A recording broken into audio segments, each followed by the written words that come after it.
Thanks, Chair. And this has been a very informative meeting session in relation to assisted dying in other jurisdictions, as in this case New Zealand and Australia.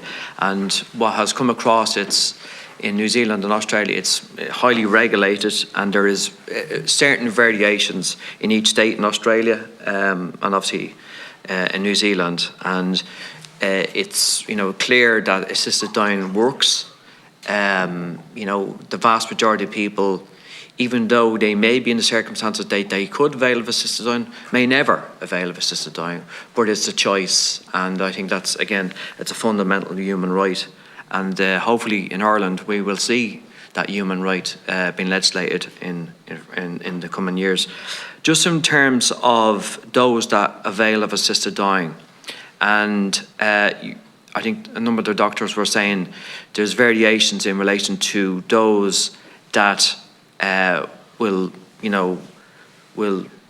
go through the process, and obviously the process takes time. But in terms of those that kind of, I suppose, take the ultimate decision in terms of ending their life on their own terms, and you were saying that there's, in some cases it's days, some cases it's weeks, in some cases it's months. Is there a kind of breakdown of time, I suppose, lapses in relation to those that have the availability of availing of assisted dying in both jurisdictions?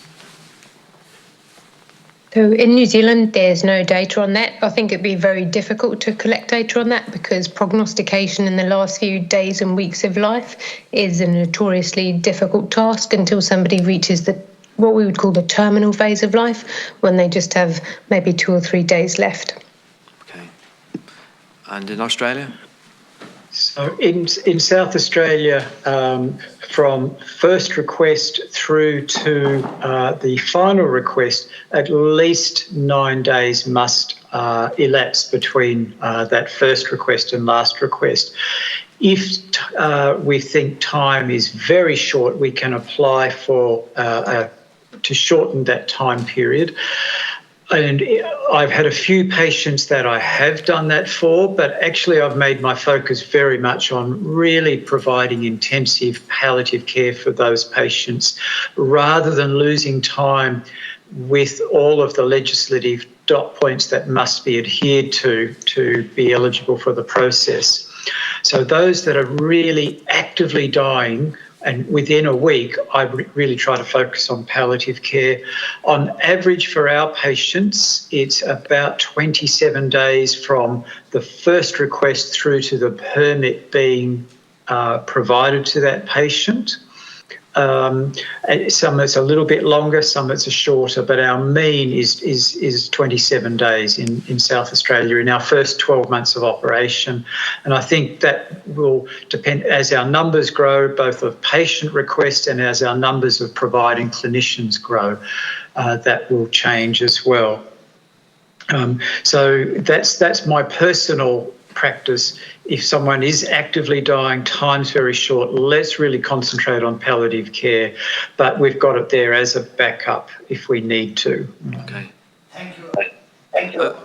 Would you say, Dr. Alcoft, would you say that palliative care and assisted dying in certain circumstances are complementary?